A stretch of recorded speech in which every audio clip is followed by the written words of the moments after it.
Good morning, my friends. Welcome to our New Testament challenge. Today I'm going to be sharing with you some thoughts and reflections from the third chapter of 1 Corinthians. 1 Corinthians chapter 3. Paul continues to talk to the church at Corinth. As we've mentioned earlier, the Corinthian church was very dynamic, very boisterous. It was a mixture of all different types of people. Mixture of different religious backgrounds, different ethnic backgrounds, different class backgrounds. If there really was an example of what the church could be, it was found in Corinthians. Now, that's the positive side. The negative side is because of all that diversity, you get a lot of comparison, a lot of contrasting, a lot of we're better than you, and how can you think that way? And so there was some division. There was some difficulties in there, and that's just part of human nature. We want to know.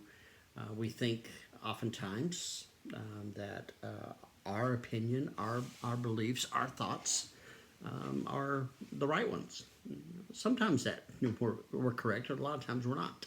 Or there may be multiple right ways. What's right for you is one way. What's right for me is another way. You may find it more difficult to go left, and I may find it more difficult to go right. Let's switch ways. We're still going to end up in the same place.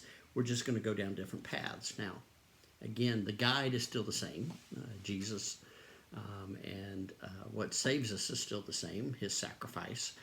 But we can practice our faith different ways.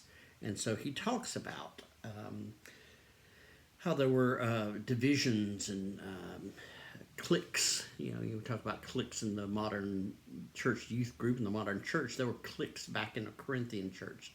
And he says, some of you think you're followers of Apollos, some think you're followers of Paul or Peter, and some even say, oh, we're followers of Jesus. Well, we're all followers of Jesus, and just be careful with what you do and how you do it.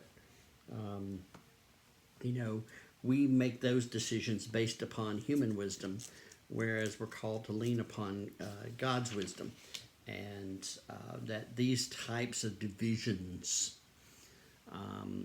can be harmful, can get in the way of the gospel, get in the way of lifting people up. Obviously, just a thought.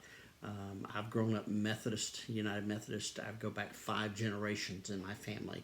It is who I am.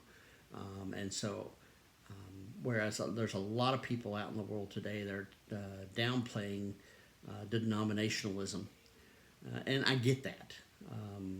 I've been on that side. I've seen how harmful it can be, but it also can be helpful. God pulls together people of like minds and like purpose, and he uses us. He uses the United Methodist Church to reach out and to reach a certain number of people. He uses the Southern Baptist Church. He uses the Roman Catholic Church, the Episcopalian, the Lutherans, the Presbyterians, the non-denominational, the Pentecostals. He uses all different types of churches to reach all different types of people. Paul himself said that. So just, it's okay, but don't rely on it. Realize that our ultimate foundation can only be found in Christ. Hope that helps, my friends. Take care, and we'll talk to you tomorrow.